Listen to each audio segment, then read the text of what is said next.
Hello everyone. Today's topic is about law of segregation. So before we know something about law of segregation, we have to know about the concept of dominance. तो dominance का concept ये है कि there are two different forms of alleles present in a heterozygote. एक heterozygote में एक capital A और एक स्मॉल ए होता है। तो ये जो दो डिफरेंट फॉर्म्स ऑफ एलेलीज हैं, इनमें से जो कैपिटल ए होता है ये क्या करता है, ये जो स्मॉल ए की एक्सप्रेशन है इसको रिसेसिव और यानी कि रिप्रेस करके रखता है। तो जो एलेली दूसरे एलेली की एक्सप्रेशन को रिप्रेस करके रखता है उसको डोमिनेंट एलेली बोला जाता है, और दूसरा जो एलेली रिप्रेस होकर रहता है उसको रिसेसिव एलेली बोला जाता है। तो जो रिसेसिव एलेली है वो हमेशा होमोजाइगस रिसेसिव केस में ही हम लोग इसका फिनोटाइप जान पाएंगे। तो उसके बाद हम लोग जानेंगे जीनोटाइप और फिनोटाइप के बारे में। Genotype is the genetic constitution of the individual and the phenotype is the physical appearance. हम लोग अगर टॉल देखते हैं तो वो फिनोटाइप है, बट अगर टॉल है तो इसमें भी होमोजाइगस डोमिनेंट और होमोजाइगस हेटेरोजाइगोट के कंडीशंस देखा जा सकता है, जो कि हम जीनोटिपिक कॉन्स्टिट्यूशन से जानते हैं। बट फिनोटिपिक कॉन्स्टिट्यूशन से हम लोग सिर्फ वो कैरेक्टर टॉल है या शॉर्ट है ये जान पाते हैं। तो जो मोनोहाइब्रिड क्रॉस है मेंडल के, ये जो मोनोहाइब्रिड क्रॉस ये it reveals the law of segregation.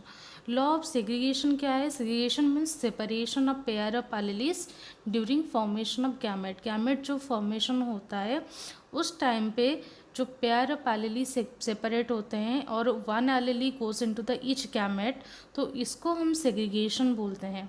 तो जो मोनोहाइब्रिड क्रॉस है it reveals the law of segregation. तो वो जो डिप्लॉयड ऑर्गेनिज्म है ये क्या करता है, ये it contains two sets of alleles for a particular characteristics, and these two alleles segregate into gametes in equal proportion। means ये जो एलेली है जो कि non sister chromatids of homologous chromosome है, ये जब गैमेट फॉर्मेशन होता है तो one allele goes into the each gamete. अगर हम यहाँ पे जो फिगर है मोनोहाइब्रिड क्रॉस के, इसको हम लोग अगर देखेंगे तो होमोजाइगस डोमिनेंट केस में हम कैपिटल ए लेंगे और होमोजाइगस रिसेसिव के केस में हम स्मॉल ए लेंगे।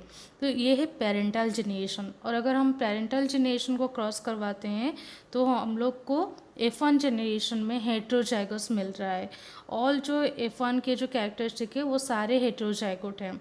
अगर हम F1 हेट्रोजाइगोट को फिर से क्रॉस करवाते हैं तो जो हेप्टो फिनोटाइप है वो हम लोगों का आएगा 3:1 रेशो में, जो कि 3 टॉल आएगा और एक शॉर्ट आएगा। जैसे कि मैंने बोला था कॉन्सेप्ट ऑफ डोमिनेंस में, अगर कैपिटल ए है वहाँ पे तो वो फिनोटिपिक कैरेक्टर में टॉल कैरेक्टर शो करेगा और स्मॉल ए का जो कैरेक्टर जो कि शॉर्ट कैरेक्टर वो शो नहीं होगा। तो अगर हम आउटकम देखेंगे ये जो मोनोहाइब्रिड क्रॉस के, तो इसका फिनोटिपिक रेशियो 3:1 आएगा, जीनोटिपिक रेशियो 1:2:1 आएगा। क्योंकि जीनोटाइप जो कॉन्स्टिट्यूशन है कैपिटल है ये डोमिनेंट का है, कैपिटल है स्मॉल है ये हेटेरोजाइगोट कंडीशन है, और स्मॉल है ये रिसेसिव कंडीशन है।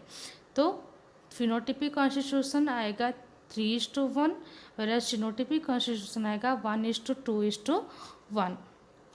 तो ये जो आउटकम है इससे हम लोग अगर टोटल प्रोजेनी देखेंगे तो टोटल प्रोजेनी क्या 4 आ रहे हैं हमारे प्रोजेनी।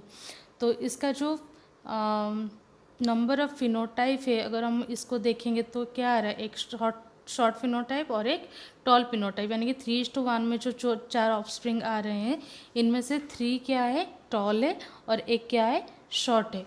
ये हमारा मोनोहाइब्रिड क्रॉस का जो आउटकम है ये हम लोग मेंडल के जो लॉज हैं इनमें देखेंगे।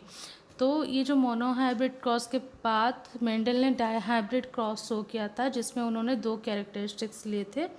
और ये जो मेंडल्स लॉ ऑफ सेग्रीगेशन है it is a universal law and there is no exception to this law.